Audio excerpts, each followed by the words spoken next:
Okay. Technical problems handled. Sorry for the delay, guys. Don't worry. I'll tell a beautiful story coming up.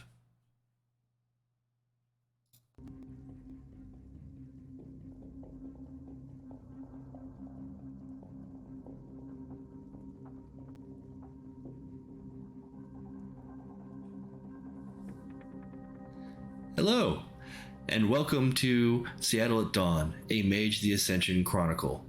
I am the storyteller, Tim Dahlia. Thank you for joining us. We stream new episodes on the Dahlia World Garden Twitch channel every Monday at 4 p.m. Pacific Time. And you can watch our previous and future episodes at the Dahlia World Garden YouTube channel. Links can be found in the channel description. If you enjoy what we are doing here, please like the video, follow or subscribe to the channel. And without further ado, let us introduce our mages. We'll start with Bill. Hey, I'm Billie. I use they, them pronouns. I'm playing Charlie Newell. Charlie is a Verbena mage and a mushroom specialist. At the moment, Charlie is in hiding from the police because he's wanted for murder. We're not exactly sure what the whole situation is with that, and like that is like the avenue that Charlie is. You know, he really needs to know why the police are looking for him for a murder of someone that he doesn't even know. Yeah. So yeah. Yeah, in that dramatic teleportation scene, I'm gonna have to make a small correction here. I made a mistake, and I forgot that it takes 4 correspondents to teleport others. I confused life sphere rules with correspondence. Basically, it takes 3 life to affect others. So I was like, yeah, 3 correspondents to teleport others. No, it's not that way. That's my bad. That said, magic is not always quantifiable, and in a moment of panic, a wild talent can do amazing things.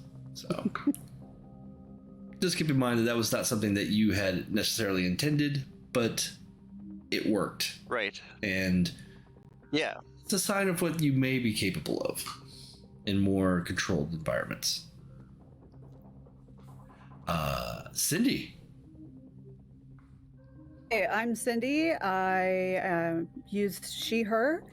I am playing Inea, née Blackwell. She is a techno shaman with an awful lot on her plate lately. Charlie's situation being now a kind of a big chunk of it.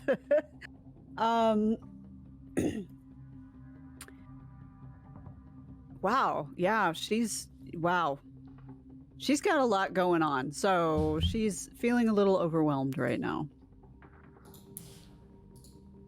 I would imagine so. But you did have a small meeting to kind of partner up with not Jezebel. Sorry, that's a different person. That person's here with Lucia. Lucia, yeah. So I've got so many mages in my head right now. I'm. Oh, speaking. I would not be able to keep track. We'll get to that in a second. All right. Alix, your turn. You're up. My name is Alix. I use they, them pronouns, and I play Jezebel Spinner, who is currently feeling just a bit determined, I suppose, and also very overwhelmed because there's a lot going on. And she's also feeling a little off balance just based on the fact that there's someone else in her sanctum, and that's always been a private place before this point. So it's just kind of, she's got a lot going on, not in the same way that Née does, just a lot happening. It's been a busy, what is it, couple of months now for them so far. Oh yes. This is about mid-November at this point. Yeah, things have been a rush. Yeah. In our last session, we met Lucia, a young social media influencer on the faith-based platform Instagrace. She believes in angels, and the very personal, enriching relationship people can have with those Eidolon entities. She has had divinely inspired visions of spiritual circuitry and has built machines to commune with these angels. Not so important tonight, but for everybody, that's where Lucy is at. We also found that Charlie is under investigation for the murder of Oliver Green, and that in a moment of panic, the impossible can become possible as Charlie used his unique relationship with the mycelial network to not only break down his body, but those of his cabal, and have them rapidly regrown in the National Olympic Forest. Or the Olympic National Forest, whatever. The Night Hunters, he regrouped, found the forest was quarantined as investigators searched for more evidence. Nay and Jezzy, you met with Lucia and secured her assistance with trying to stop the disappearances of other social influencing streamers. Charlie, your mother called you and cryptically made mention of the death of that poor young boy and that she knew you didn't do it. Yeah, and really made Charlie remember that he probably should have called his mother a long freaking time ago. And, that was a missed opportunity reaching out to, not just her, but his circle as well. Correct. Somewhere, wherever you are, all of you at one point or another is watching the news. Evening news, Cairo 7, news at 5. And you get this reporting.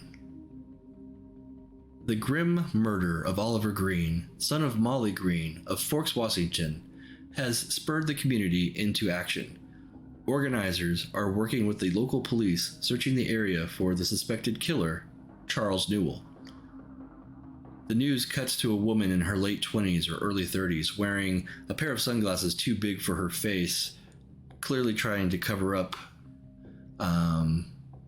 her crying. She's clearly worn out and worse for wear.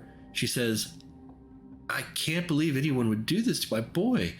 He's so sweet and trusting, and I just don't know how this could happen." The report continues as the distraught mother turns away from the camera. Investigators have released this picture of Charles. He is 35 years of age, 5'11" in height, and weighs 150 pounds. He is an active hiker and wilderness expert, known to disappear into the Olympic National Forest for weeks at a time.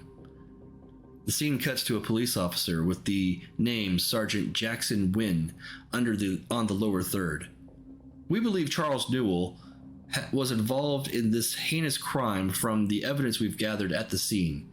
He recently acquired a gun illegally from an associate of his. We consider him armed and dangerous. If you see him, do not engage. Call the police." The 9-year-old boy was found dead in the Olympic National Forest, murdered in what can only be described as ritualistic. One witness, the reporter continues, said it was something like out of a horror movie. The Bogashiel Wicca Coven, of which Charles Newell and his mother are registered members, have refused comment at this time. Other locals have described Charles as quiet and reserved, but friendly. A community is heartbroken and a child's life has been taken. There are dark days ahead for Forks, as they try to bring meaning and justice to the Olympic Peninsula. I'm Robert Acosta for Cairo 7 News.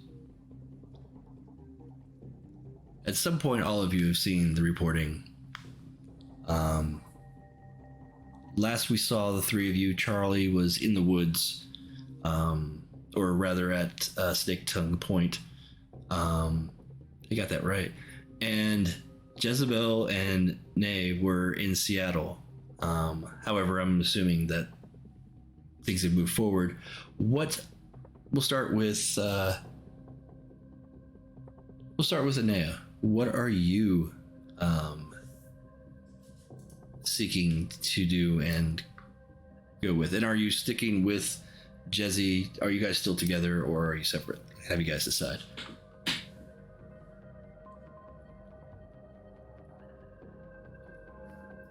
You're muted. You're muted. You are muted, Cindy. Ha! I knew I would do that. That's okay. And I did it anyway. I think Nay probably would. Well, I think she was planning on sticking together in large part because she ran off to collect equipment and take it out there to Snaketongue Point, so that they all, they have internet access and power and stuff. This is her equipment that she had out at Black Rock. Yes. All right. So you're bringing equipment. I'm bringing equipment, and Yeah. I am doing all kinds of research into Oliver Green and what I can find out about him, his family, what they're involved in, the police that I've seen that are involved with the case. I want to know everything about them. Yeah. And I'm going to start digging on these men in black that we keep finding. Not that we have much, but we've got a little bit of facial recognition to maybe work with. Yes, you actually did put out a kind of a, I don't know, I'm not going to call it a virus or anything like that, but it's, you've got access to the city's CCTV recordings on like traffic lights, etc. Okay. Right. So if I can catch the ones that we've seen, then maybe process some of their imaging. Okay. So we could have a scene opening here with you and Jezebel gathering your materials from your home, if you'd like, or we can just go right back to Snaketongue Point.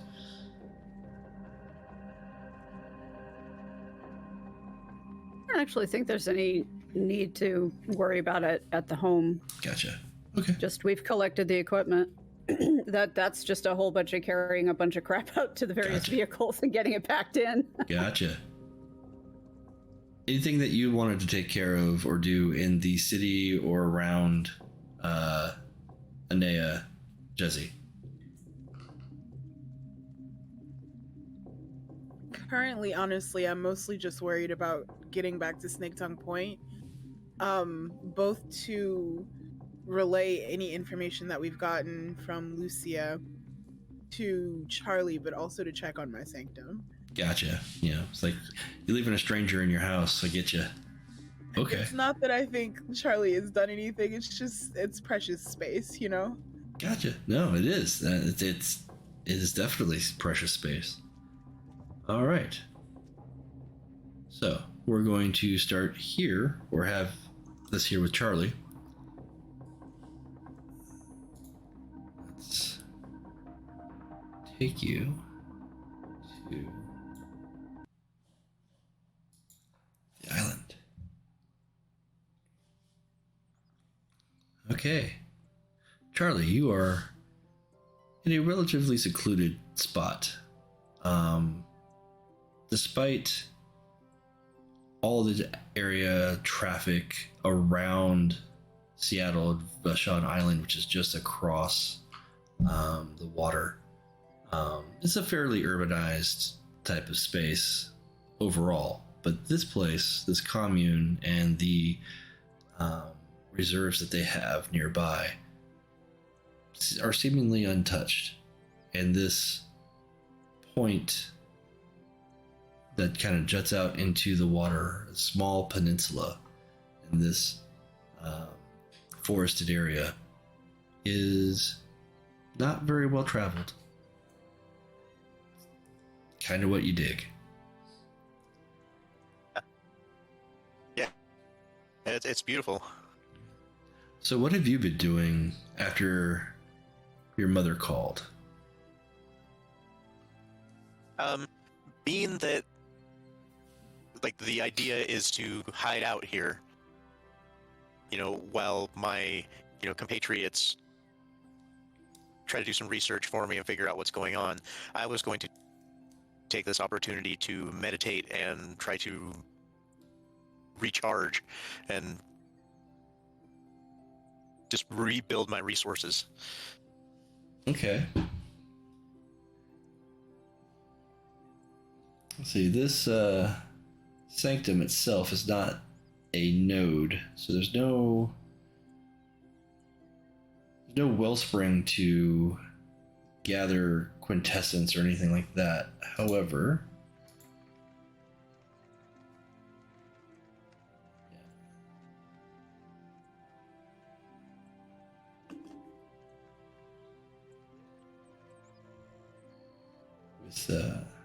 there's no, you can try using your prime sense to glean where there might be a node in the area, I think. And then there's also the option to drain, like you can kill an animal and steal its quintessence. I mean, that's a thing. I don't know if that's your style, but you are Verbena. You guys could get pretty nasty. Yeah. No, that's not really Charlie's style. I didn't think so. But there's also other ways. Let me pull up the guide. Oh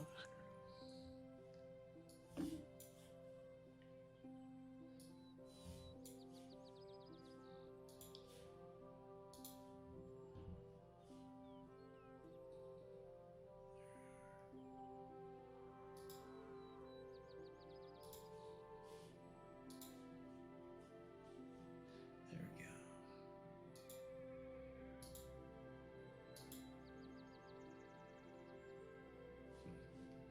Alright, common magical effects. Prime. I'm listening to the birds chirping in the background music, and I'm loving it. It's so peaceful. It's so peaceful. It's relaxing.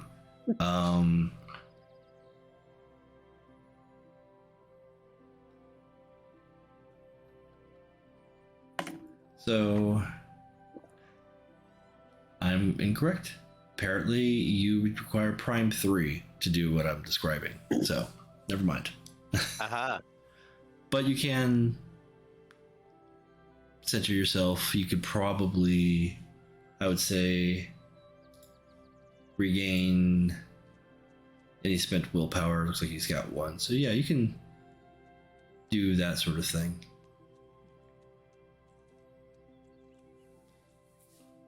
I think the time that you've spent out here, you would be able to kind of relax and kind of at least do that, get your willpower points spent back, and it doesn't look like you had any injuries. So. Oh, luckily. I mean, I kind of got away before I could get injured. That was very good.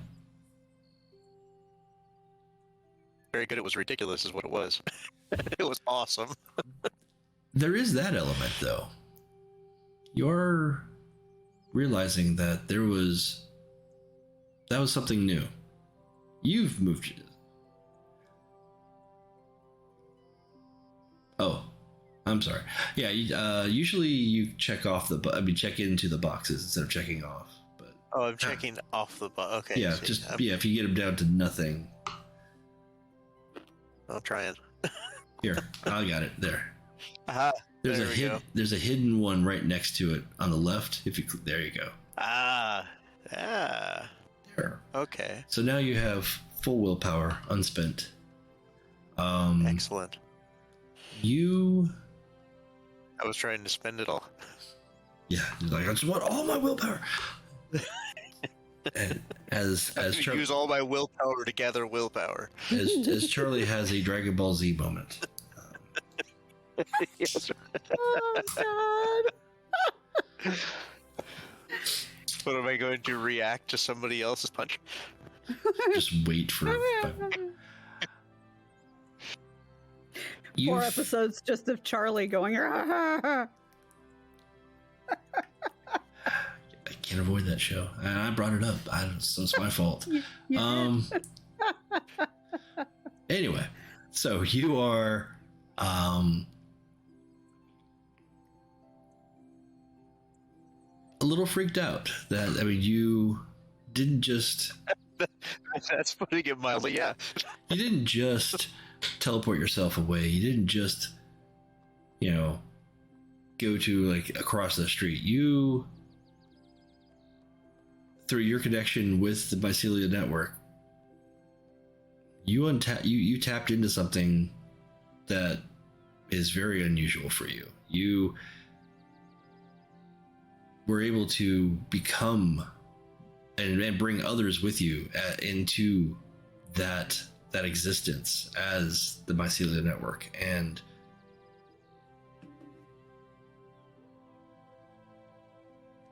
it definitely sparks new possibilities, and as if the mycelial network is reaching out to you and saying, come on, we can do more. We can be more. And as you're reflecting on this, Nay and Jezebel return from the city and from Nay's home with her equipment and anything that she needed to communicate electronically beyond here. It's probably getting later in the day. I'd say it's probably closer to like 6 in the evening. It's cold. It's kind of wet.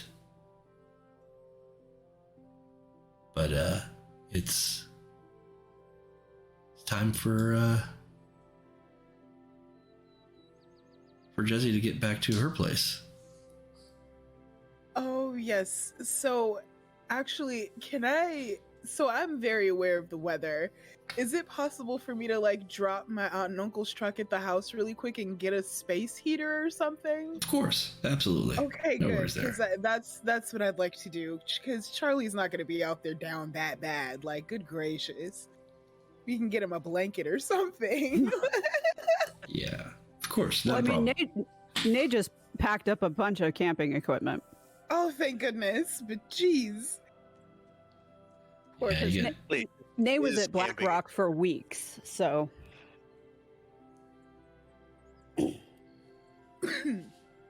Excuse me. And we need dinner, too. So I'm getting us dinner. Because we need food to gather strength and for morale or whatever. And because Yes. it tastes good. All right.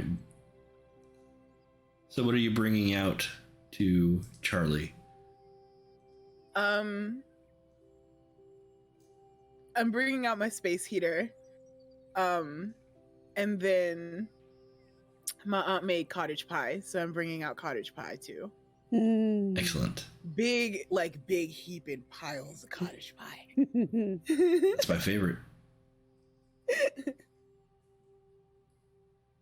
Cottage pie. That's the beef version of shepherd's pie. Mm-hmm. I finally know there's a difference. There is. Shepherd's pie is typically made with lamb or sheep. Same thing. I have not eaten a little sheep before, so I don't think I've ever had shepherd's pie, but I imagine it's pretty good because cottage pie is pretty good. It is. it depends on whether you like lamb or not, because lamb is an acquired taste in my experience. Oh, really? Okay. Yeah, it's different. It's different. It's a little bit gamier than beef and also a little bit Yeah. greasier. You know, I don't I mean, eat a lot if of you like beef. gyros, you'll probably like it. Yeah. I've never had a But gyro gyros before. are like but gyros is like seasoned, Mhm. specifically, and so it's a little bit different than like you would dab in Hmm, a shepherd's pie. Yeah. gotcha. I still call it shepherd's pie no matter what, unfortunately. I don't- Same. I do it with just ground beef, and I never didn't know to call it cottage pie. Yeah. Yeah. I found that out a few years ago, and I was like, oh, okay, I'll keep that in mind. Still call it shepherd's pie whenever I make it. Anyway, So, the three of you are gathered. This is your time to plan your next steps. You, as a reminder, you got the police scenario. You've got Jolie Jones, and you've got the owls that you've been tracking, as well as a few other things here and there. But you all have your resources and contacts that you've been working on these different problems. How would you like to proceed?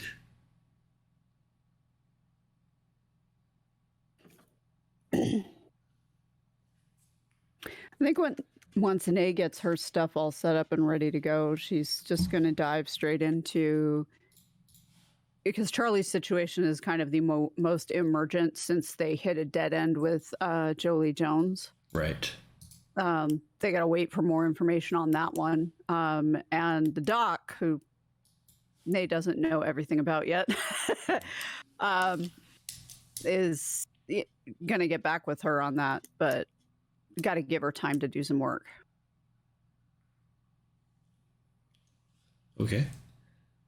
So I think Inea is just going to be working on Charlie's situation right now, getting all that research done. Okay. So Inea is going to do research on Charlie's scenario. Jezzy, what are you up to? So after I make sure that like everybody is situated and has had a meal, I'm honestly thinking I'm gonna go and talk to Holly and crew. Right. Because I need to know if it's possible for us to get more people or different people maybe looking for Jolie, because this is still a priority, but our situation just got a hell of a lot more dire than it needs to. So even though it's priority, it's not necessarily what I want to focus on just now. Okay, frying pan and fire. Got it. Right, exactly, yeah. We still need to find him. It's just like we have to prioritize Charlie right now. Oh, that reminds me, Nea's going to fire off a text to Khan and his group. Awesome. Just kind of letting him know, hey, having to lay low, cops saying bullshit about Charlie. Keep me updated on Jolie. We'll stay in touch. Right. You get a response from Khan pretty quickly. It's kind of responds with, understood, we'll keep an eye out for the kid. You do what you need to do.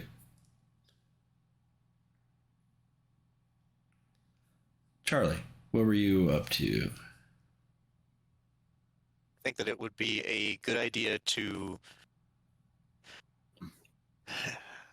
I can't imagine just sitting out here,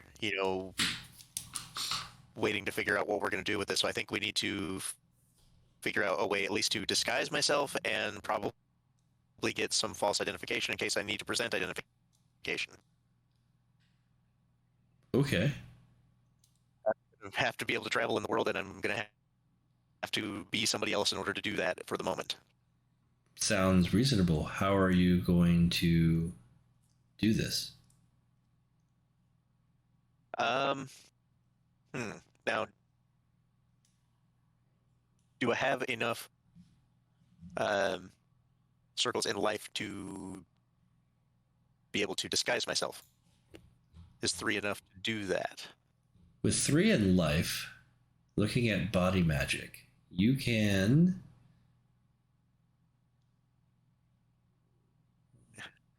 make cosmetic alterations to yourself and to others with 3 life.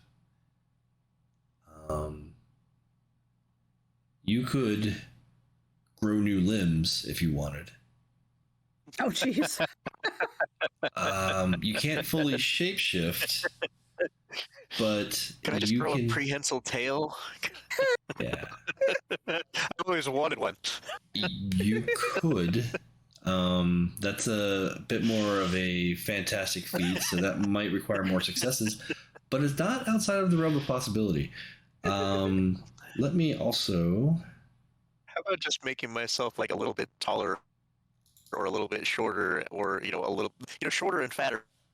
You could do, yeah. I mean, that's a thing you can certainly do. I think. Let me see. Could make myself look a little bit more like George from Seinfeld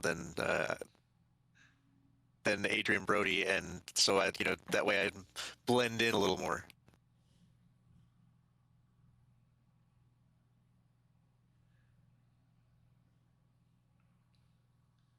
So yes, you can transform your own shape, minor alterations. So yes, you can certainly do that. Something like height would be a little bit more difficult than just like changing your, your facial features. Right. We just kind of look. Facial features, hair color, that might be enough. And if that's a little bit less difficult. And maybe eye color too. Yeah. You can do quite a bit. Yeah. Like I said, you can change your height, you can change your weight, you can change your eye color, hair color.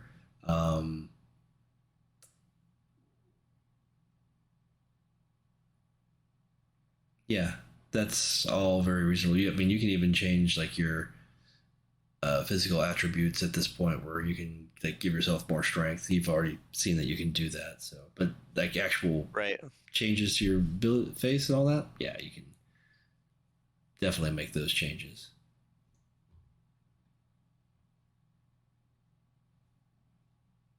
You can even do some partial alterations, like giving yourself jaguar claws or whatever. So, what new form are you changing yourself into? Like I said, a little shorter, a little better, a little more plain, a little more round. All right, so you're gonna smooth off the edges. Got it. Yeah, change my hair color a little lighter, and even make myself no, I'd say that'd be good. Okay, so when we'll add on lighter, we'll add on 50 a different pounds. Style, Blondie. Okay. And then kind of bring the nose in a little bit because you got that big long nose. Yeah. Okay. All right, easy enough. Go ahead and roll your arete. Comparison die. This is. Let me see. Pull out what type of. It's not an illusion or anything, so. This is a standard feat, so you're just going to require 2 successes. The difficulty on this is going to be 6. Actually, no, 7. This is vulgar.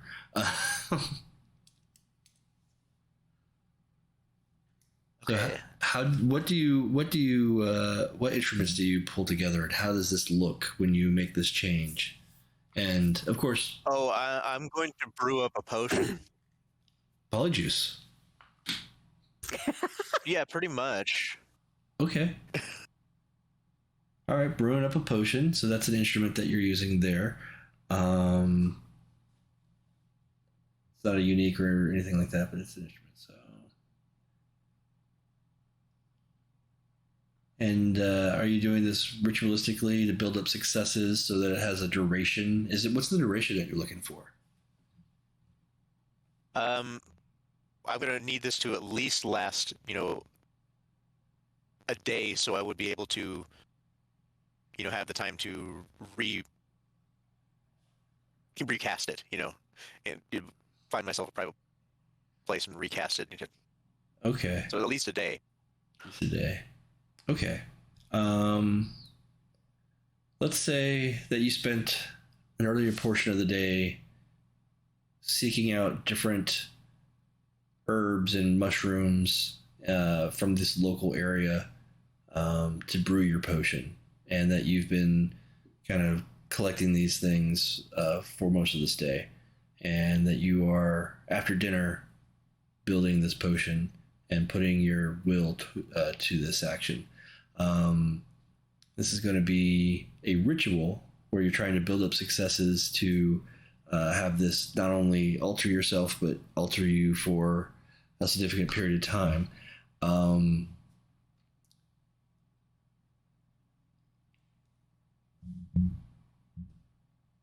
I would also probably suggest that you don't have any clothes that will fit this new form. Yep, that's true. But I think if you talk with your friend Jezebel, you might be able to find something. Right. There's enough people around that somebody's going to be close to Somebody the size. in the area is going to be 5'7" and 200 pounds. Yeah. Okay. I would hope that I could borrow some clothes from someone around. Yeah, I'm sure we can find you something. So I'm going to be changing my appearance. So does that make for a DP mod? No DP mod, but you're going to want... This is going to be probably I'd say for your ritual, you're going to have like 3 rolls, and your goal is to get 4 successes at minimum. And the difficulty is 7, because it is a vulgar spell. Okay. Right. Okay, so can I spend some willpower to... Yeah, you can spend a willpower per increase my roll. per roll? Yeah, 1 willpower per roll Yeah. to get an automatic success. Okay. So let's do that. Willpower. Go back to there. Difficulty 7.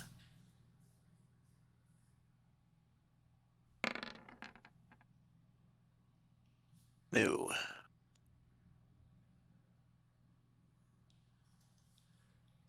Zero successes, however, not a botch, and you do still collect the 1 from this process. You spend the first hour carefully measuring all the different aspects into your cauldron. What are you using for a cauldron?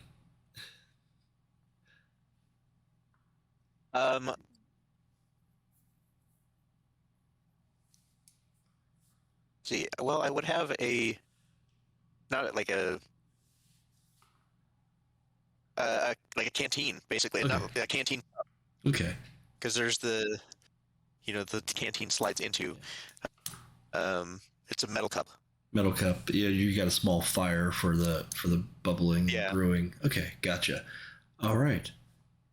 At this point, Jezebel has gone back to the commune because she's going to go talk to Holly and the others. Go ahead and make a second portion as you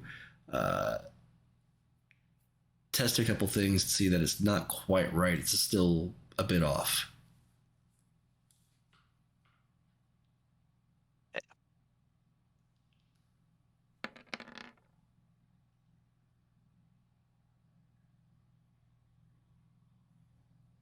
Okay, 1 success. So you get 2 more. You've got your automatic success from your willpower that you're putting into it. And then you got the 1 success here in this roll. So you're now up to 3. No botching. Good.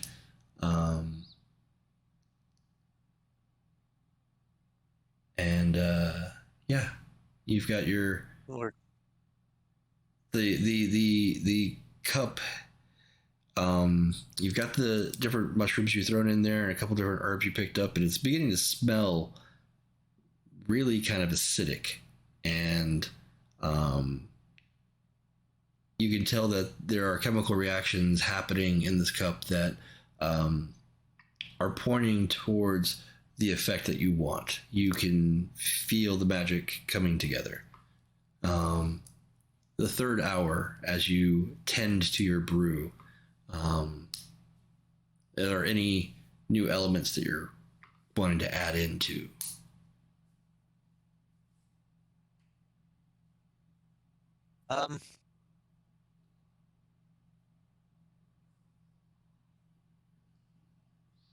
Yeah. Yeah, I think I'm going to, while it's simmering, I'm going to meditate on focusing the energy into an aura of change. Okay. All right. So yeah, this portion of the ritual is less about the science of brewing this concoction, but the art of transformation and imbuement of that that feeling of change. Go ahead, and for this third hour, for you, it's getting closer to 10 o'clock. The moon is starting to rise, or has risen, and it's in kind of the quarter of the sky. Go ahead and make that third roll. And you are getting your fourth success. We'll see if you get it, where we go from here.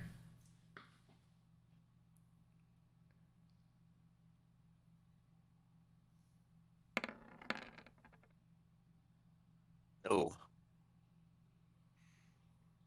Ouch. Okay.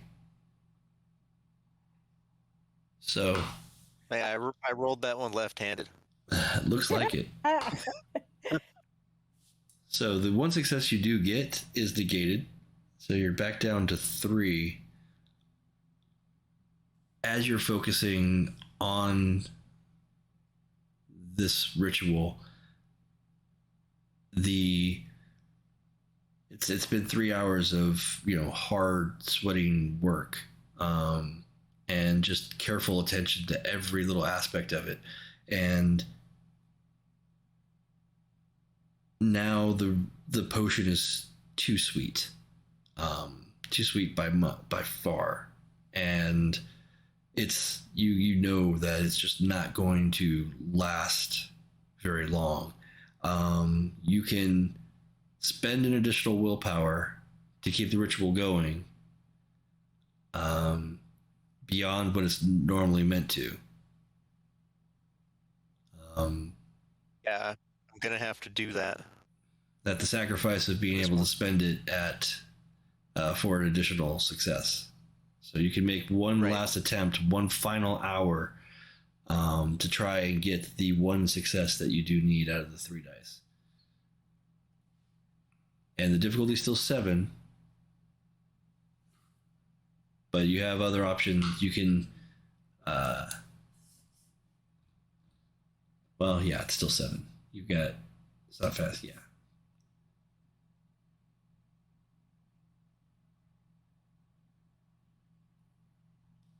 We can do this. I think you can. I believe in you.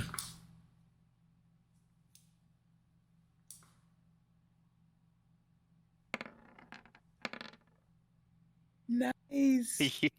Wow. That one was right-handed. In the final moments, you recollect yourself and you hear the voice of the mycelial network guiding your meditation, and you grab ingredients without even really looking at them, even measuring them. You add them into the thermos, and you swirl them, and you take many different whiffs of the scent, but by the end of the 4th and final hour, you feel that this is ready. This can be done. The magic is there. You drink the whole thing, and the flavor is robust, and you can feel all the different notes of like a little bit of cinnamon, some powdered sugar, but this really kind of heavy peat flavor as well. And it goes down not as smooth as you would like, but it goes down. And your body begins to twist and change. It's not painful, but it is very distressing as your point of view drops several inches and your normal gait and movement just kind of becomes heavier, and it's more difficult to move. You're not quite used to this extra weight, and your shirt feels tight and your pants feel tight. Everything's just not normal. It's not right. But then you look at your hands and they're pudgier, and you feel your face and it's not your face anymore. But you have changed. Wow. You have changed with 4 successes, with the extra 2 successes on top of that. You're not quite sure, but this feels a little bit more permanent than a day or two of change. This feels like you might be stuck like this if you don't find a way to reverse it. Okay. You also we can work with that. You also take a point of paradox.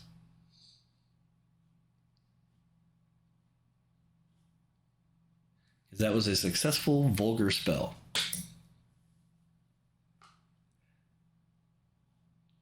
Jezebel.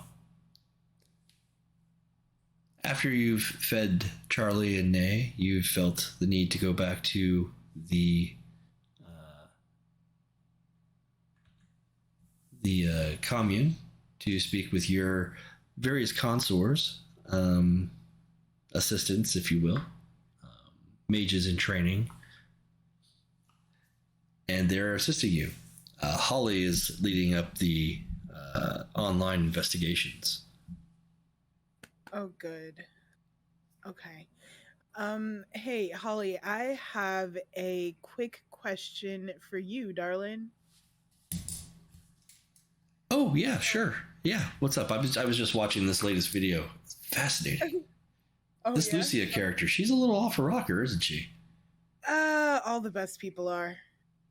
I guess so.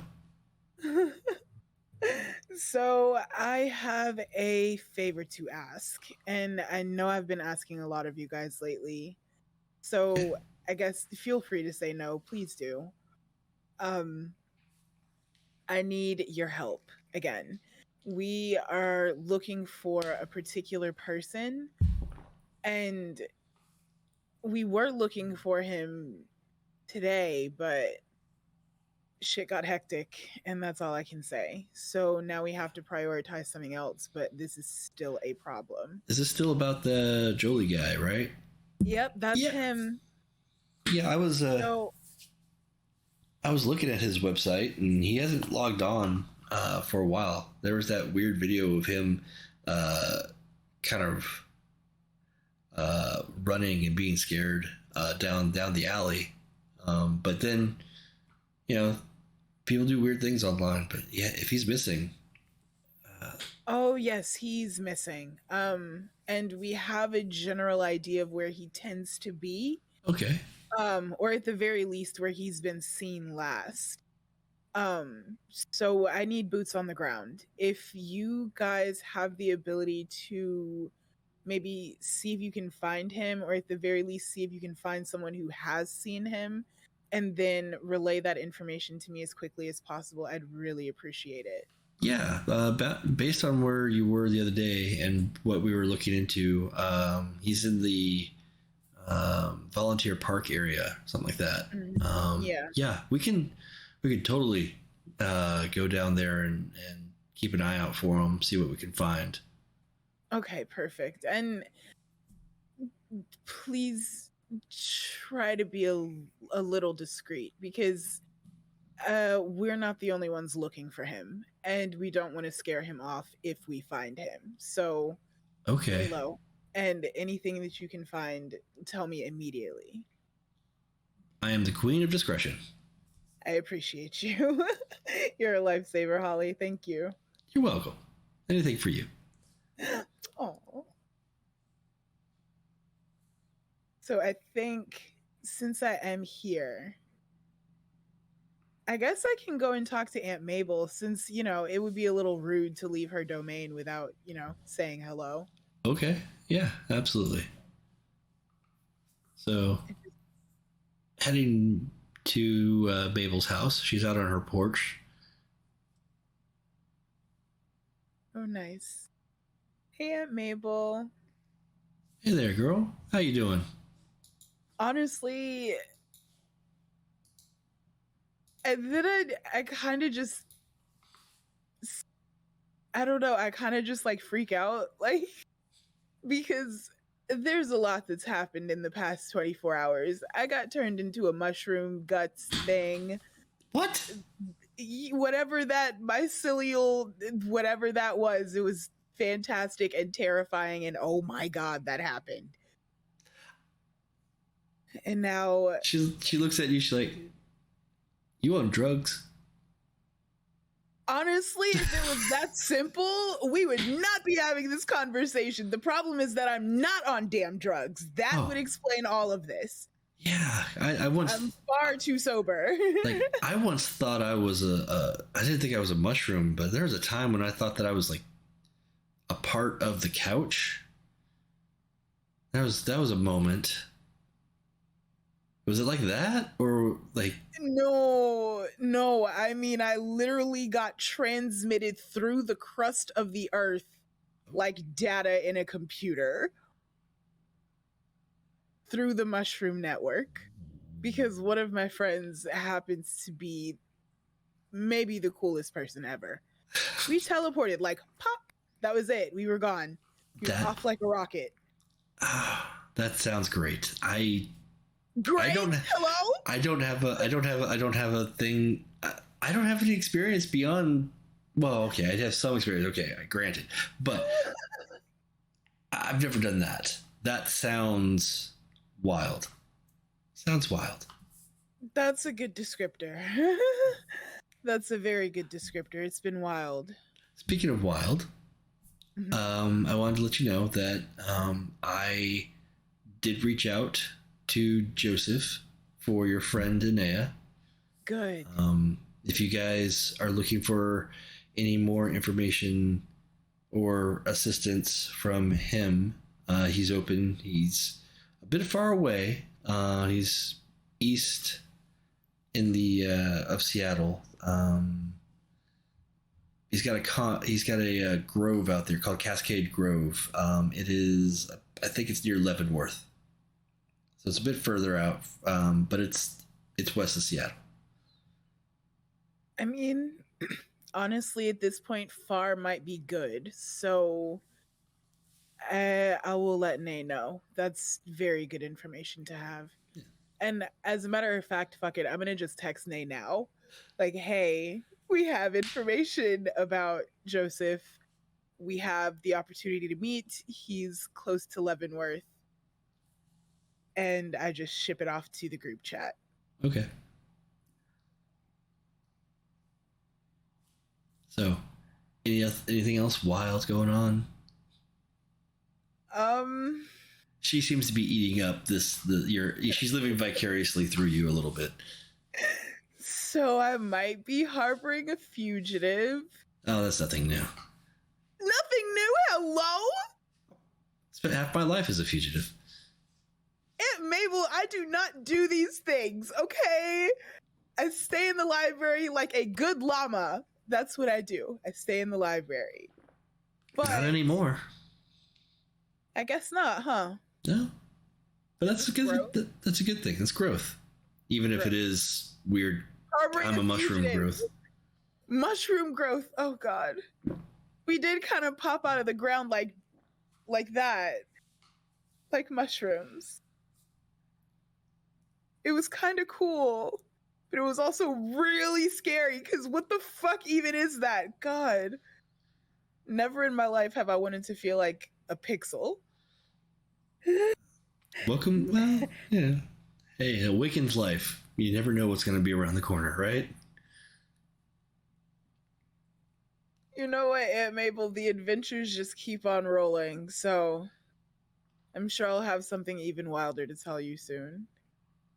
Brilliant. Okay, I'm gonna go and go back to harboring a fugitive. I will see you later. Hey, anytime. And tell your friends hi. She knows. I know she knows, bruh. Okay. So Jessie is going to the exit stage left. It is time. She's gonna head back to Snake Tongue Point and reconnect with Nay specifically, but Charlie as well, so that we can figure out what to do about Joseph. Okay. So as you're traveling there, we'll catch up with Inea. You were doing your research into the investigation into Charlie. Is that correct? Yes. Okie dokie. So, what are you focusing on in the research? Okay, so I am looking for concurrent connections to outside organizations, and I am taking it as far as I can. So I'm looking for reports on abusive and or corrupt cops. I'm looking for and their motivations behind the things that they have tended to do or be accused of. Okay. And yeah, I'm backtracking resolved accusations as well as any official reports or anything like that. Likewise, Oliver Green's family, especially his mother, Right. any kind of connections that she might have to any organizations. I am looking for, shell corporations. I'm looking for, Okay. offshore account money transfers, you name it, I'm looking for it. Okay. Yeah. So you're doing like some deep dive here. So let's make that. That's gonna be like an intelligence investigation. Doing that online. Yeah. You're kind of doing kind of a shotgun blast of research here. So I mean, we'll keep the difficulty 6. Okay, yeah. I'm really looking for, like, we got that Jackson Wynn officer that was on television. Yeah. Any officers that are officially in the reports as being involved in the investigation. I'm talking the detectives and everything. Right. Okay, so intelligence and investigation. Yes. Okay. And we are appearing behind my window again. Doggone it.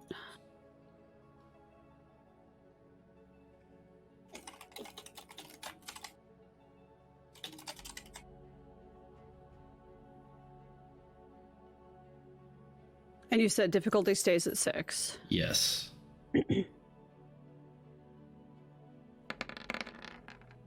Oof, 2. 2. Okay. But I am planning on spending hours doing this. Like, I am digging. Right. With 2 successes, you get the first surface level of investigation into the history of Forks and the Olympic National Forest area. That peninsula, pretty wide area, but you get past the first few mentions that this is the town that Twilight was based in, and these crazy rumors about vampires and werewolves, and which might even be true. and some of it might be almost true. You do know that Twilight did get at least one thing kind of right, is that there are werewolves, and they in this area are from Native American tribes, and there is some truth to that. The exact nature of all that is definitely up to debate, but again, Forks was just kind of a setting for that. You are definitely certain that vampires cannot exist in the day. And that's not what your research is into. Dig a little deeper, and you get into the police records, the history there. There's been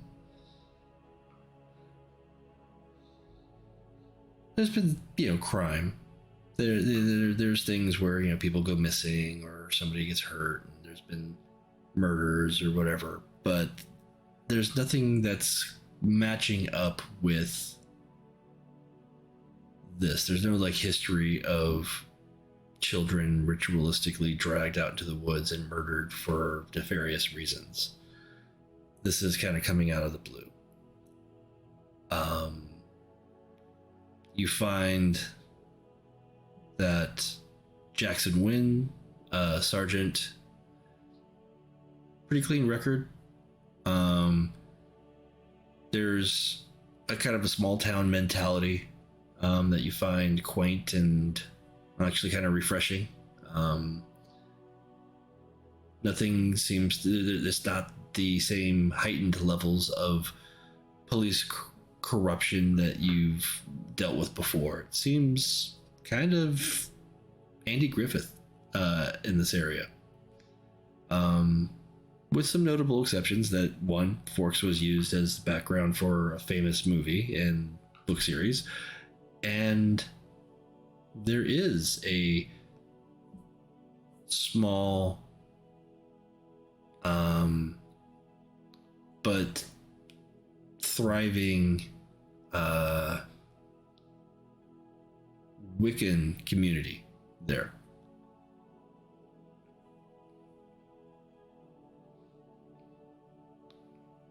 But yeah, that's kind of the extent of what you can find with those two successes.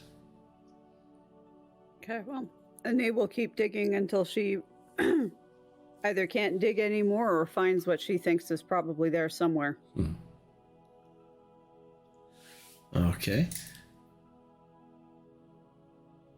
So as you look up from your hours of research on the laptop, you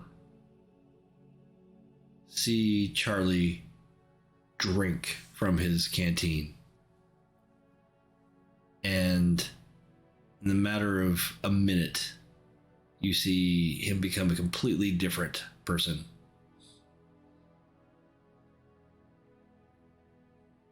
As Jezebel pulls up and rejoins you. You are all back together, and you have a couple of tents up. It is getting late in the evening. The ritual has ended, and it was, I believe, roughly around 11 at this point, as Charlie has changed into Charlie 2.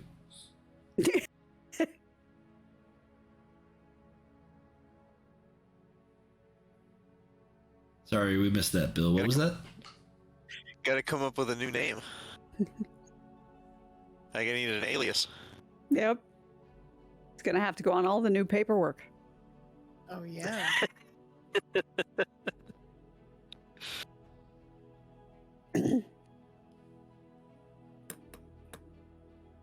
So as the evening is winding down, as you are reaching the end of the evening,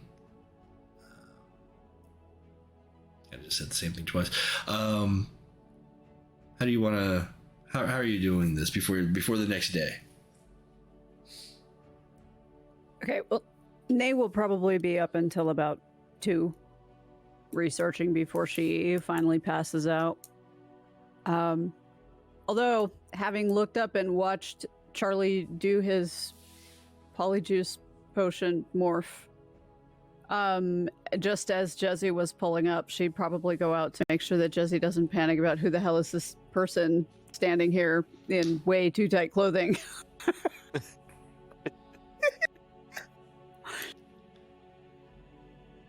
Yes, please, because what the hell? It's okay, Jezzy, it's okay. That's actually Charlie. I'm not sure how it's Charlie, but Quick it's Charlie. question for Charlie. Have you kept your voice the same?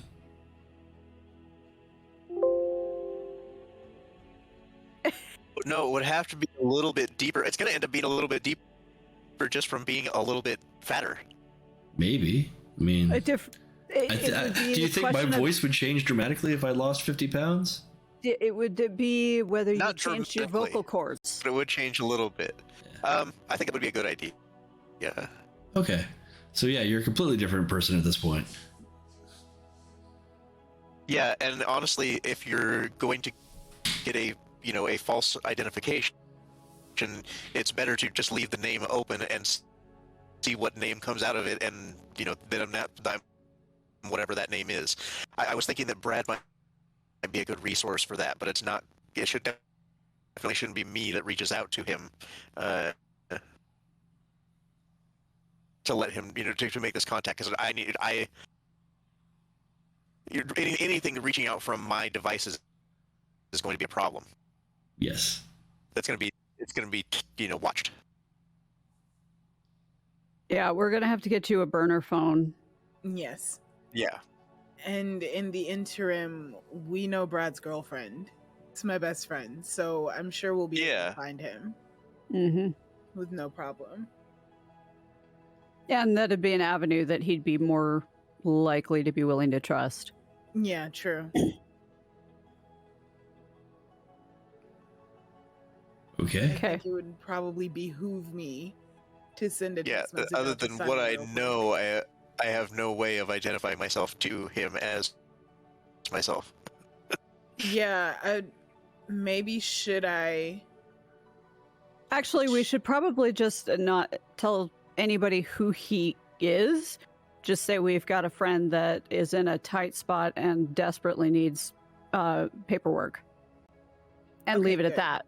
That works. Because, I mean, it is true, so. It absolutely is. We just aren't giving everybody everything. They don't need it all.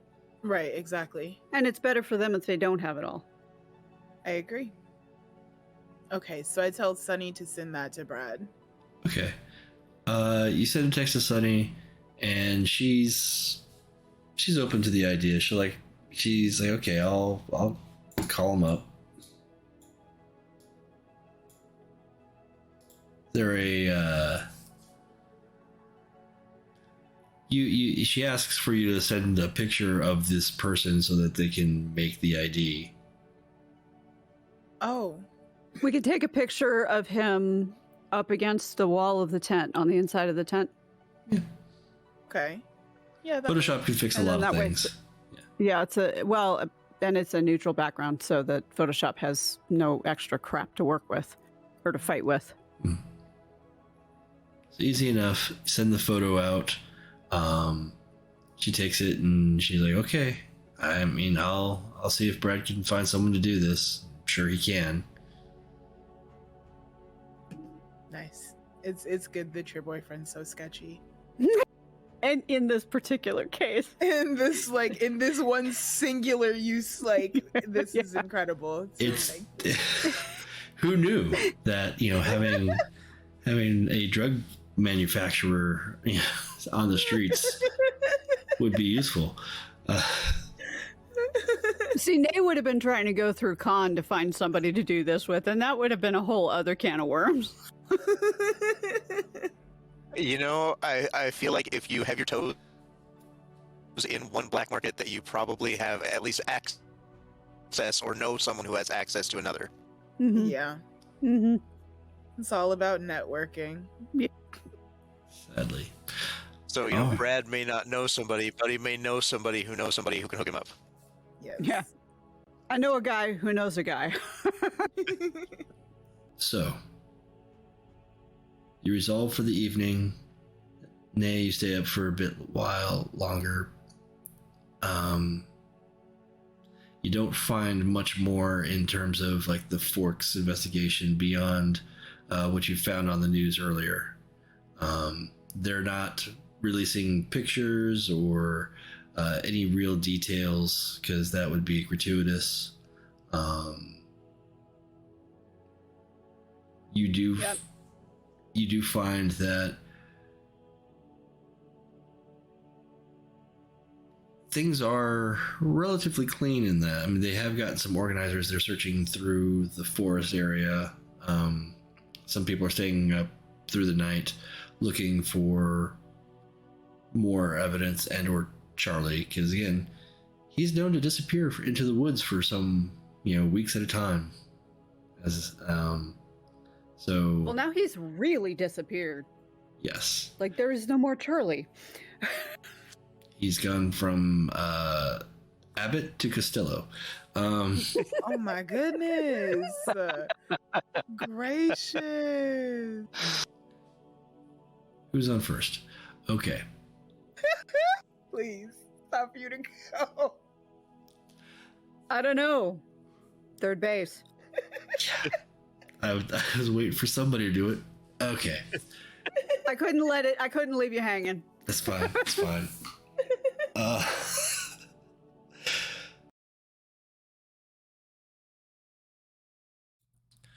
Okay. Yeah. So sorry about that. Weird day. We ended up doing some terrible audio issues from the beginning. So if you have a weird picture of me at the beginning of this, just rambling and then playing the episode, yeah, that's just how it is sometimes. However, we're here. I'm here. Thank you for being here. Thank you for joining us. I know I said earlier that we've got this stream going at 4 p.m. every Monday, and that you should like and subscribe to the channel, all that good stuff. Follow us. It'll be fun, and you'll see our mages do cooler stuff, and we'll do cooler stuff. There'll be other games as well beyond Mage, but right now, Mage is where it's at. It's my personal favorite wheelhouse. But for right now, we're going to take a small break, allow everybody to process this past hour that they've been playing, and then go to the restroom or do whatever you need to do. Get a drink, get a beverage, same thing. Grab some snacks, some popcorn, whatever you want. I don't judge. You can have whatever you like. So we'll be back here probably in a few minutes, and that's really all I got to say about that. So see you back here in just a bit.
And I am back. And I actually have audio this time because apparently I hit the mute button somewhere along the line. And that happens a lot. Apparently, I just end up hitting the mute button and everything goes mute. So, yeah, that's not a good thing. So, yeah. This is not going to be on the YouTube stream. I'm going to have to fix all of it. But don't worry. That'll be on YouTube. And you won't even see this. I won't even see it. Haha. It'll be up for a week on Twitch. So if you see me on Twitch in this next week or two, and you see this is a man losing his cool. This is a man who has had every project that he's worked on this week fall to shit, and just doesn't know what to do except keep pressing the button and going forward. And without much further ado, we're going to press the button and go forward. See you at the end, I guess. Thanks. The morning comes. The welcomed heat of the sun. The area has a bit of a mist around in the early morning, pre-dawn. And you have a new face, a new body. It's not really a new body. It's just a few alterations, things that, nothing major. You could probably have done this with surgery, except for the height,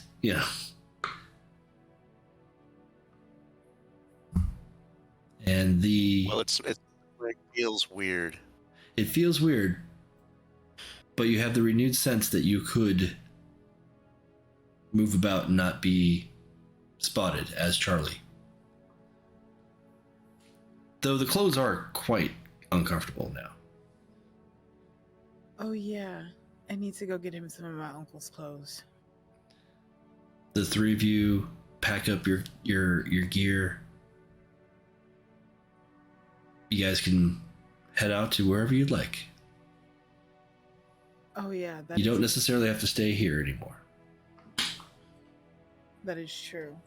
I mean, especially since you're so inconspicuous now. I think it'd help to have his paperwork before we really get moving. Right. Because it's not going to be conducive to have to come back into Seattle if we wind up on the east side of it, just to pick up his paperwork, and then we got to go back out there. That ain't going to work. Right. No, that's a little bit too much circling around. On top of which, I get the idea, and I might be wrong, but Mabel's friend might be a little bit twitchy about having us in and out and in and out. I don't think that's going to be. Yeah, I agree. Especially considering he was so hard to get a hold of in the first place. Yeah. Okay. All right. Paperwork first. No problem. Sunny gets back to you. She lets you know that Brad's got the picture and the paperwork is going down. He's just had one question of what name do you want, or is there anything specific like that? To my knowledge, it's just whatever random name you can come up with that looks realistic. Like, don't call him Poopy McButtface or whatever the hell. I'm kind of feeling the name Calvin. Calvin? Okay. Sounds good. So, with that information,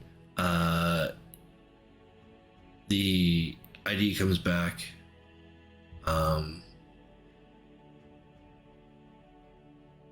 He says you can come by and pick it up at the oh shit. God damn it. Now I had to forgot. Oh,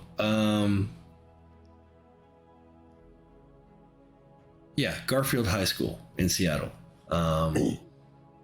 He's got his contact there that can finish the forgery, and you can pick it up at the school. Okay. That sounds good. And what was the name again? I'm sorry. Calvin. Calvin. Oh my Klein. gosh, your last name should be Hobbs. Nope, it's Klein. Oh, that's good. Oh, yeah, That that's is good. That is good. Let's see. No, with a K. Like the underwear. They're not incredibly creative. Don't. Now you're going to be getting the Marty McFly. Yeah. the wait, really you. But then it'll be the sympathy. Your folks did that to you, huh? I'm sorry. Yes. Well, I'm gonna have to be like Mark Kardashian, no relation. Yes. Oh, Calvin Klein, no relation. goodness. Yeah. No relation. No relation. Okay. Okay. So with that reporting and everything, the rest of the day is yours. What else would you like to do? So I have a feeling that once we leave here, we're not going to be coming back for a while. Just based on the idea that we have to go and pick up paperwork and then we might have to leave to go see Joseph. It is a potentiality, at least for a few days.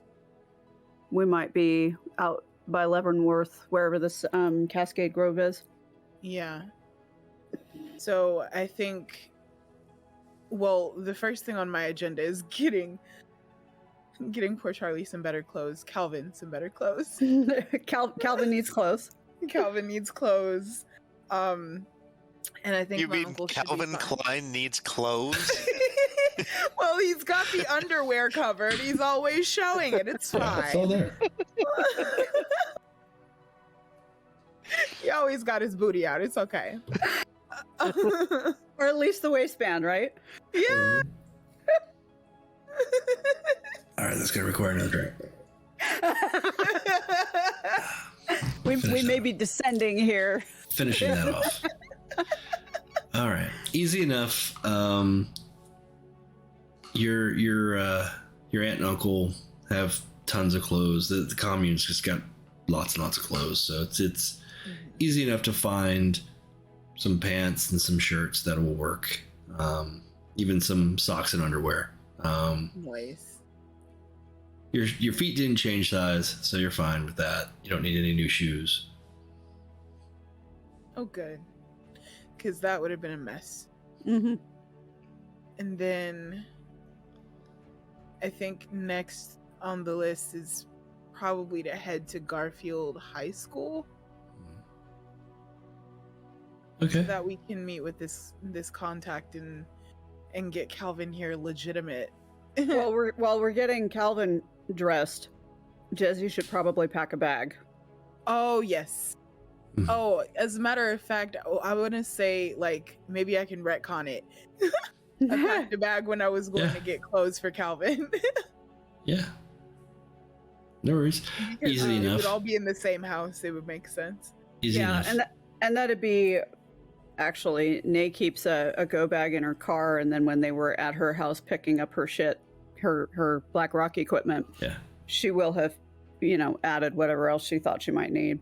Absolutely. You were planning to be away for some time. Yeah. Okay.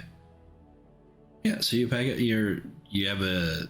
Yeah, I'm assuming you have Nay's vehicle at this point. Yeah. I'm also thinking Nay's probably got an older model, like a Suburban or something like that.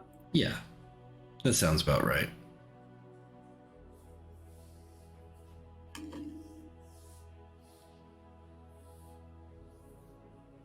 Okay, so the three of you pile into this Suburban and head off to Seattle. It is Sunday, so there's no official classes, but you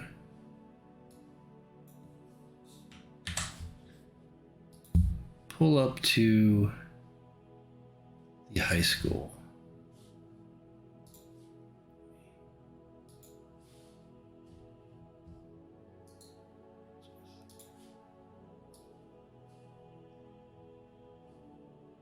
I lost it. There it is.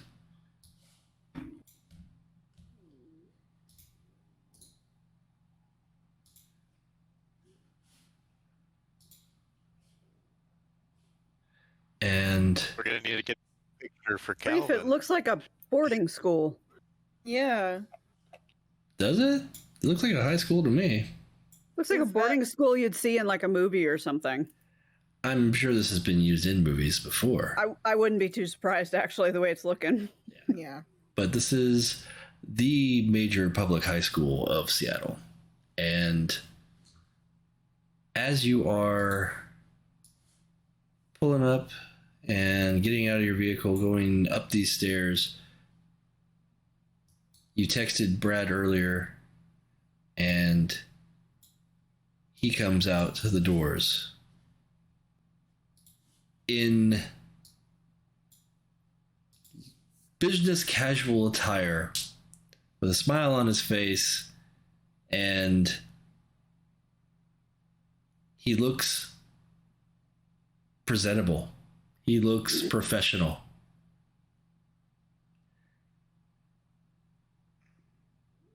He has a badge coming from his on his suit, or not a suit, but on his shirt, that identifies him as faculty.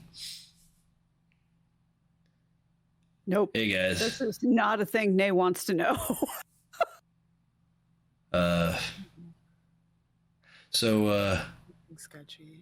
I guess I owe you guys, and it's fine. And I got one of the students in there. They owed me something as well, so I was able to kind of get this for you. Who? Calvin Klein. Here, I can't help it. That's just hilarious. And he hands it off to you, Charlie. It's like, pleased to meet you. Hope I don't have to do anything, and hope you don't get me in any trouble. That is I the really goal. hope not. It's a pleasure to see you. All right. Well, yeah. You guys good? No big explosions or anything? Explosions? No, not yet. No yet. There's no yet. We're no explosions. At this point, darling, I don't put nothing past the universe. Good gracious. You're not wrong. Let's just not put that out there. All right. Oh, So far, and we're not planning on it. Right. That part. right. Really not trying to run from an explosion right now.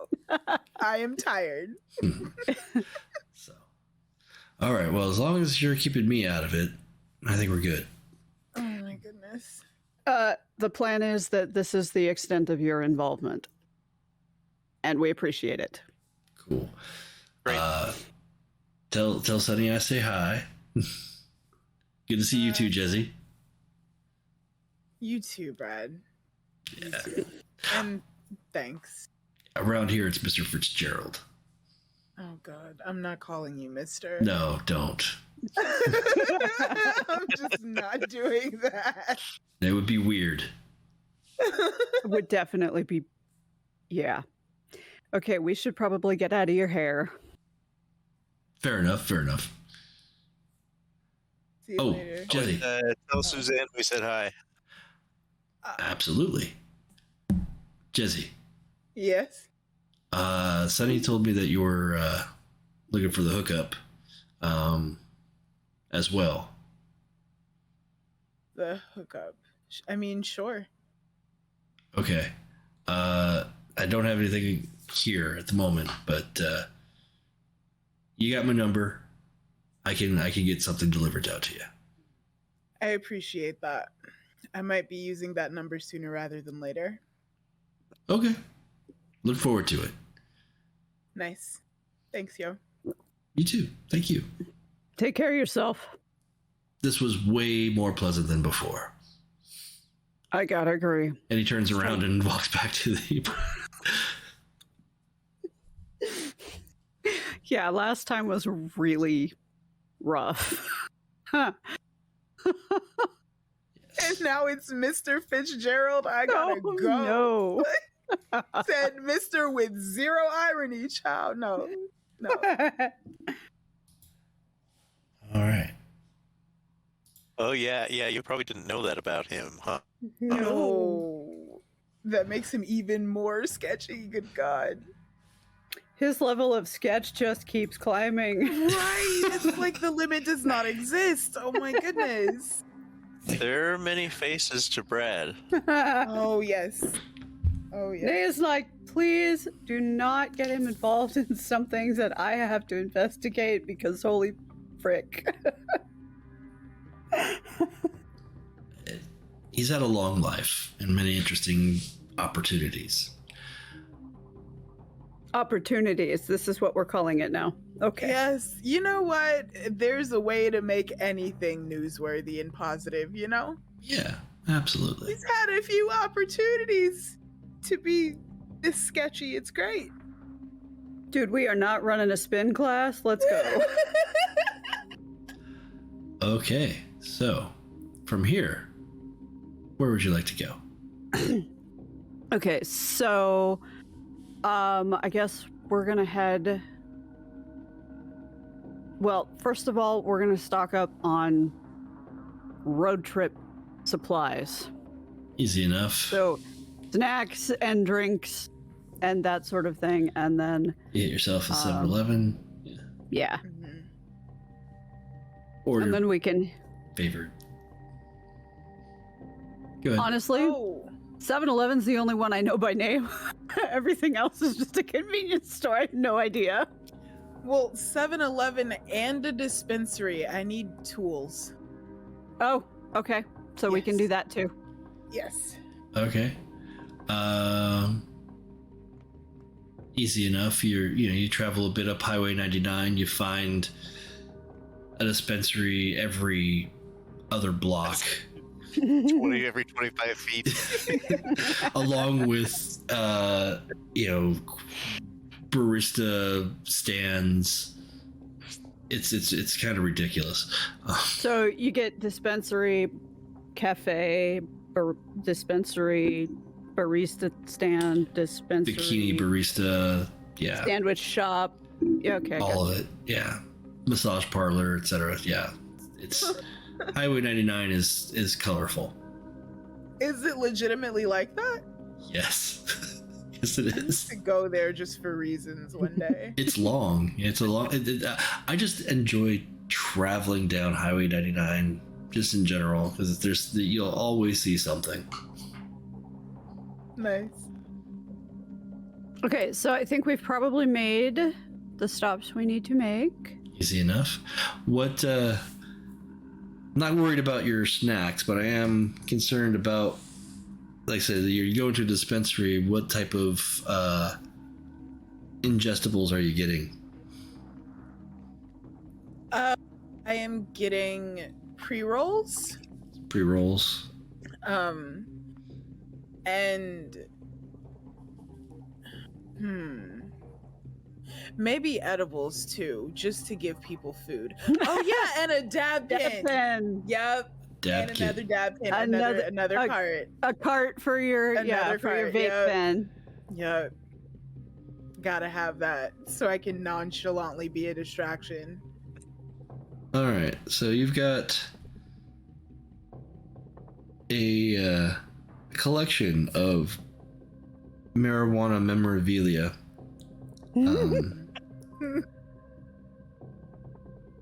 She done got herself a grab Yeah. box. Yeah. They're like, oh, slow down, kid. What type of party you having? Oh, But You A do nice not want the answer to that question. it's a wild one. now, Wild one. if you were looking for things other than marijuana you could probably nearby find dealers for other things. So, But here's that the would thing. require a successful streetwise roll. Let me see what my my doohickey is. The only person here with streetwise is Inea, by the way. Yeah. Yeah, I could see that. Do I have? I'm trying to see if I have anything that can help me. Even so, ooh, baby, I got nothing in streetwise. Gracious. I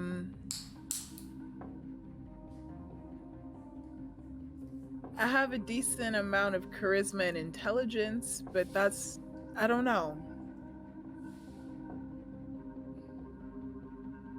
I kind of want to see if I can get more joy. There's only one source of joy. Yeah. Oh, it's only Brad, right? Yeah. It's just Brad.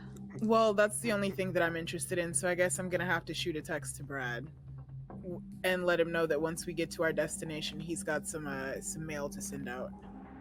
Okay. You can do that next day. That's an easy, small enough thing. Yeah, for sure. No, we're just gonna stick with the dispensary stuff for now because anything else is not what I'm looking for. Gotcha. Okay. All right, cool. I'll look up the effects there later. Alrighty. And you're on the road heading out to... I'm just going to point out, too, that we are traveling with a mushroom expert who deals on the side. True. That is true. I didn't even think about shrooms. I'm sure he has some on him. That is... Yeah, that's not even a question. So... It's just the state of being, you know? There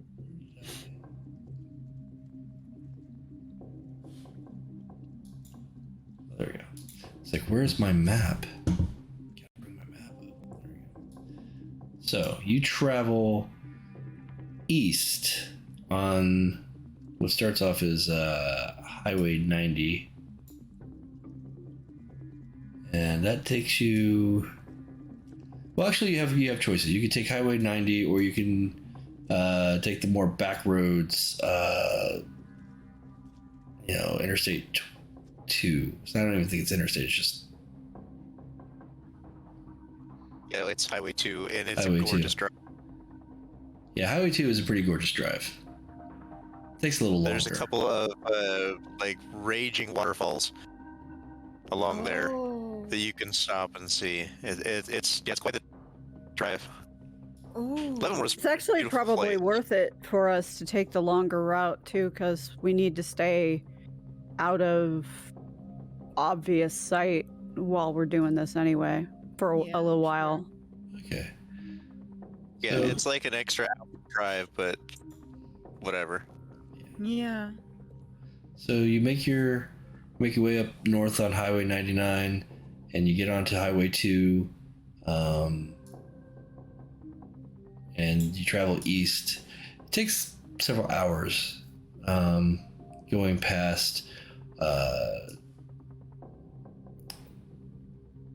some beautiful vistas and lots of mountains and some waterfalls. The directions you have is that you're going to the Cascade Grove, which is accessible on a service road, which is west of Leavenworth. So you get to Leavenworth and you find the road. It takes you to the west of there. It's north of the Kashmir and the 8 Mile Mountains. And it's near Icicle Creek. But you eventually come to this collection of simple cabins. It looks like there is a a small farm. This actually doesn't feel too dissimilar from your home, Jezebel, but more rustic, more earthy. There's modernization where you're at. There's, you know, you have a simple life out there, but you still have cable TV. Here, that's not happening. These people are out here to live away from others and to experience the Earth Mother and the spirits of nature, the wild. As you pull up,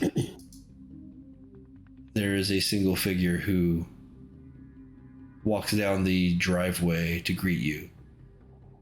And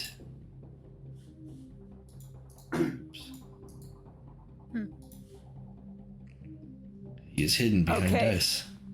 He is also one eye with a raven on his shoulder. Wow. Hugin or Munin? We'll say Munin. This is not Odin, but I get the. I know. It's the hood. This is. He seems oddly familiar in that you've seen his picture. He was one of the candidates for the Verbena when you were being pitched the idea of voting for the new Horizon Council. This is Joseph, no last name. Nice. And So he traveled a ways to come in for the meeting. well, he wasn't there. Just there were people with pictures of him there. Oh, okay. The only candidate there was Malcolm. Oh, okay. But he comes down. He's wearing.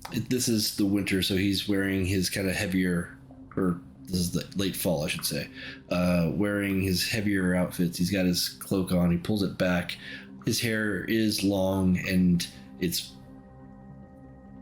braided down the back, and he keeps his beard trim, but not, business. It's short. And comes down, looks at Jezebel, Inea, Charlie, kind of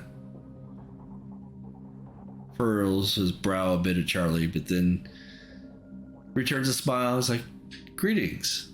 Welcome to the Cascade Grove. I hear good things from your aunt, as well as from your patron." Well, good. I'm surprised that you know who he is. Everybody knows Malcolm. Oh, true. That is true. He does not keep a low profile. Despite his teachings. Welcome. How can we of the Grove assist you?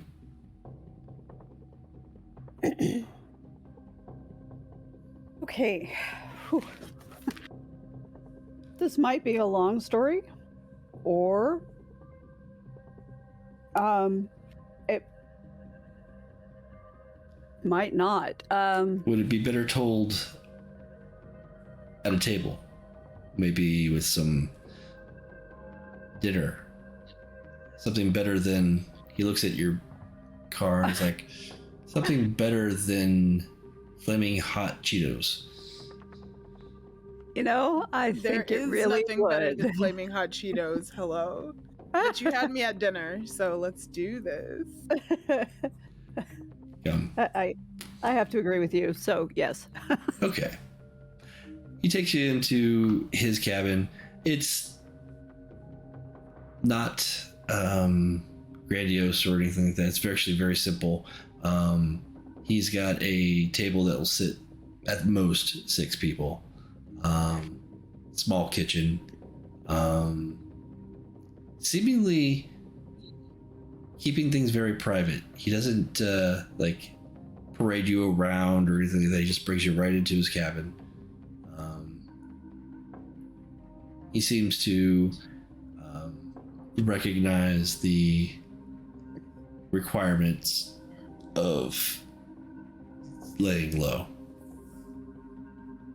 But doesn't take long where he pours out on from the stove that was already cooking it, into 3 bowls for the 3 of you of just some simple beef carrot stew. Sounds good. And smells fantastic. Well, if you got enough spices, you can survive on anything. You are not wrong. I can't hear anything over the sound of me enjoying my food. So. I want to thank you for inviting us out and agreeing to talk with us.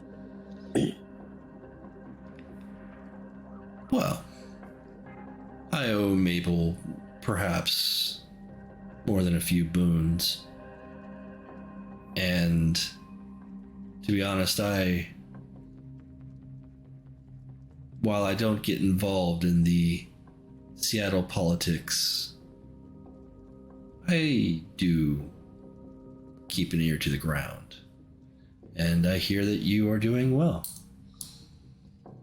And I wanted to know a little more about you, especially with fellow Verbena and Dreamspeaker. Well, I hope the doing well part is true. You're still alive. Trying. That is definitely how we're hoping to keep it. From my experience, that's the first step. It's a good first step. So, what we're here about is... Where do I start? Big Owl Man. I've heard of the Dreamspeaker's relationship with him.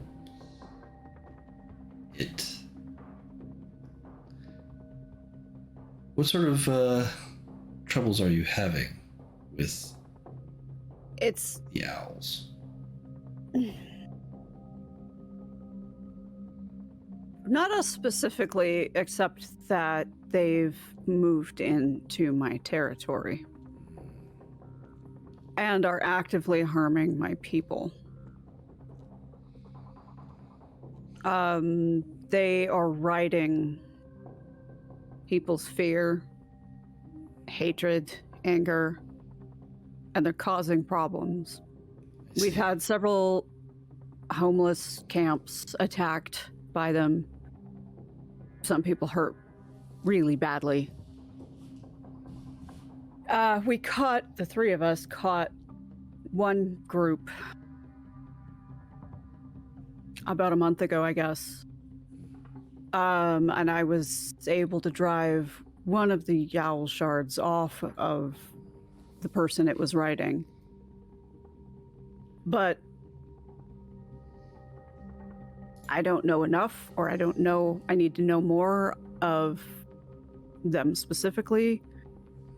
And we need to be able to track them somehow. We need to know why they're in Seattle and what they're planning. And I don't have enough information to work on. So we came out here hoping, with your ear to the ground and maybe your own knowledge, you can help us.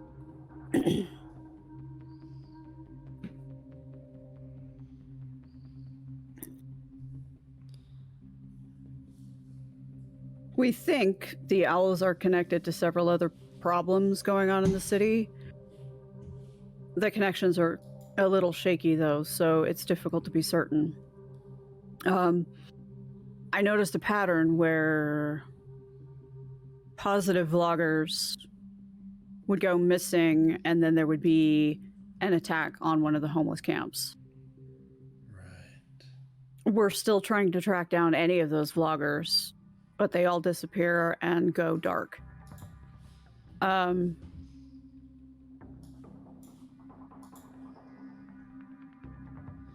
then we have a situation here with our friend who has been accused officially of a crime that he was not present to commit. So, and that's possibly completely separate, but also is certainly the kind of thing that the owls might love to work with. Yes. That is definitely something that we can look into, and we can possibly find maybe some sort of weapon to help.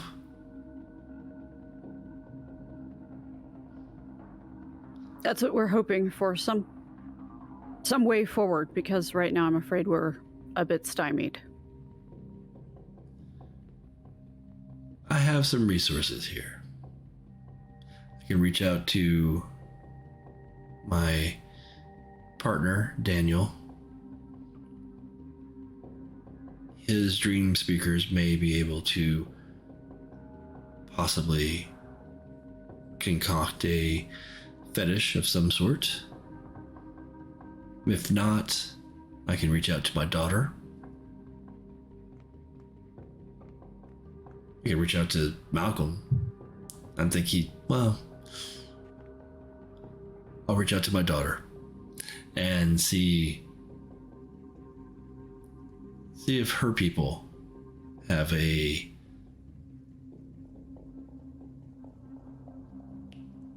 item or a means of assisting you in this.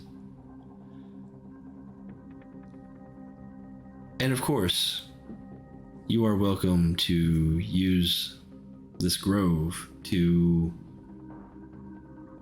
possibly find your own methods. I know that I would be willing to assist, as well would Daniel and his people. We keep ourselves separate from urbanized folks. However, we're not dispassionate about your troubles.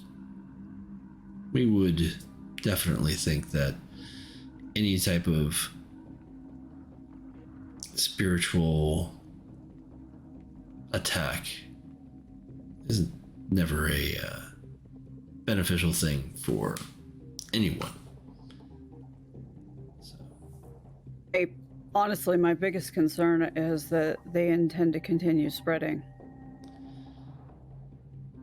There is that sentiment, and from what I understand of this particular spirit, that is their goal, to grow and spread and keep fear on the minds of all they encounter. So, we have a cabin we set aside for guests. You are welcome to use it. And we will find a way to help you. Thank you. I appreciate it. We appreciate it. Thank you very much. Can we get mail at this cabin? There is a mailbox, P.O. box that we keep nearby. Perfect. Thank you. Okay. And are we calling you Charlie, or are we calling you Calvin? Didn't better say the call me name because I Calvin. wasn't sure. Hmm? Probably better stick to Calvin. Okay.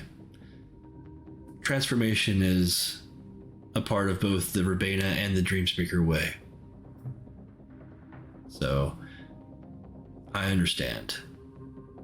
I was not always known as Joseph, but it stuck after a time. So, Calvin, is there anything that we can help you out with beyond the owls, which will be our first order? Well, if we could find out more about Oliver Green and what happened to him. If I can get some details of how the boy died. Why him? Who may have been involved, or if this was just. I can't imagine them, whoever killing someone just to set me up. So. Perhaps. It's possible. But. Honestly, Charlie, with That's a lot. Calvin, with what you saw. Set up Charlie. Yes, let's talk about Charlie as if Charlie is someone. Yeah. You know, with talk what about. Charlie saw, I wouldn't put it past whoever it is that's after Charlie to do exactly what you just suggested. And I am angry that it was a small boy. Yeah. Yeah. Finding out I thought it was a grown man. Finding out it was a child made this that much more heartbreaking. Oh yeah. It If would have been this fucked up if it was anyone, but let alone a child. agreed. If this is some nefarious plot concocted by the Technocratic Union, it would not be unheard of. They've always used sleepers as their pawns to manipulate the world around them and to manipulate the awakened in the mystic traditions. They know that it does affect us. They know that we are more prone to regard the rest of humanity with more empathy. They would use it against you if they could, if they had their reasons. Funny you should mention the Technocratic Union. We ran across one of their operations. I'm sure there's plenty of them in Seattle. Well, back when we first met, the three of us. So it's specific to this group. Well, And you we do have- live in the Viper's Den, so to speak.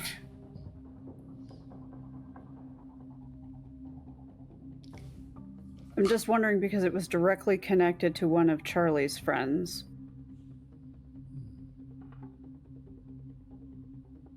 I'm wondering if they fixed on Charlie for some reason.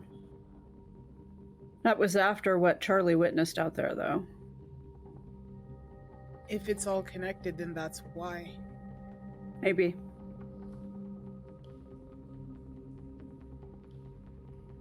This concerns all of us. Yeah. I don't necessarily have the same sources that you would, but if you can provide me with as much information as possible, I will reach out to see. Actually, I do have some contacts out there with your mother, and see who else there was. Oh yes, there's that girl, Celeste. I understand. Yes, Yes. I'll speak to Celeste as well, on your behalf. And we'll... Thank you. It's been difficult not being able to reach out and let them know that I'm okay. And I don't even know that it's safe to necessarily do that, but I don't know. I will make sure our siblings are well aware that you are safe and that you are under my protection. Thank you.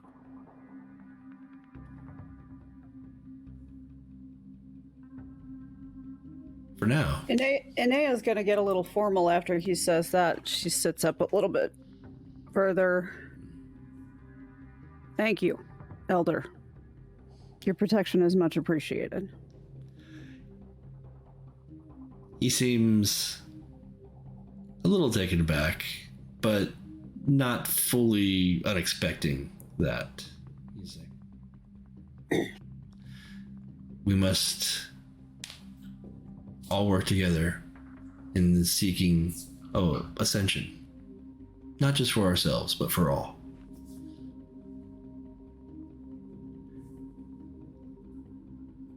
And with that, we'll end tonight. And you will have the full access to Cascade Grove and the masters that are there. In this case, an Archmaster. Oh, yeah, I'm looking at the amount of... I knew it! I'm looking at the amount of arete this guy has, and it's just... Yeah, I'm sorry. You would be feeling waves of just power and energy in his presence. I mean, you all... It's like, okay, he just said protection. We gotta be real polite. Mora's the same way. Yeah. But, like I said, we can leave that there. You're in the Grove. It's a very powerful place, and it has some strong people there. You've just met one. So. This is exciting. Yeah, this is very cool. Yeah, it is. It's super cool. This is also a node kind of a situation, so we can start rebuilding ourselves. Oh yeah, plenty. I was literally just going to ask that. Like, okay, if there's masters here, is there also a node or two? You know? Mm-hmm. Yeah, this is there's definitely areas of arcane in this area, and yeah. There are mystical protections here that go beyond just being in the woods. This would feel very similar, like for both Charlie and for Jezebel. This would feel similar to home in that it is a very natural, like, wellspring of nature and magic, but in it is almost dumbfounding. It is almost hypnotic. It knocks your senses, away just with how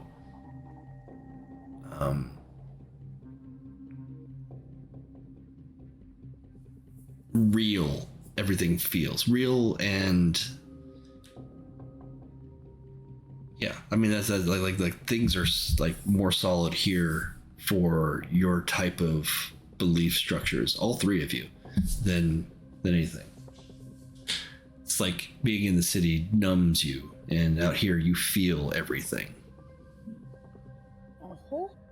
Oh, okay. I think it will behoove us to take as much advantage of our presence here as we can while we're here. This whole area is a long rest. I'm here for it. Yep. And honestly, if we think about it, the three of us have been going now for almost 2 months solid. Yeah. Yeah. This is some repose. Well deserved. Well deserved. Above table, Bill's character Stone has been here before.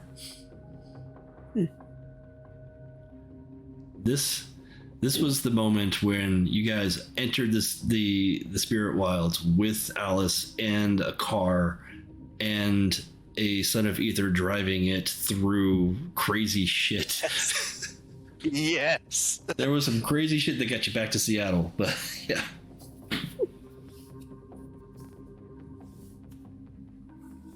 This was the place. Granted, that was It's awesome. 2007-ish when that happened, if I remember the timeline correctly. And I just heard some weird beeping, so I may have to go check on a fire. Okay. Okay, well, don't burn. Yeah, Uh, no. That's not good. Yeah. Your, life. Take Okay. care.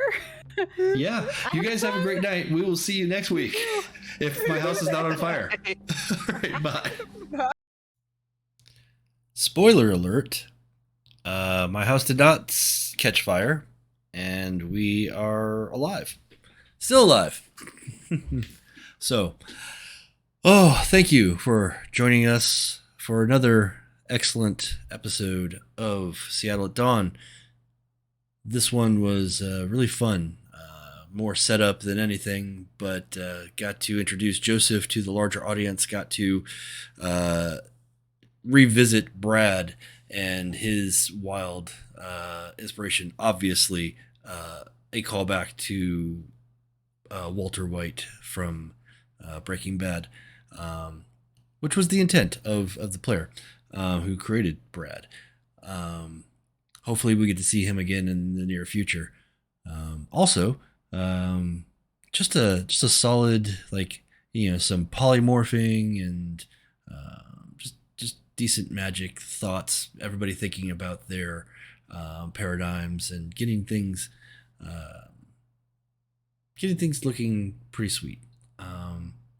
Yes, they will have some moments of reflection and growth in the next episode, but just like anything else, it never lasts. And, well, you'll see. So, again, thank you for joining us tonight.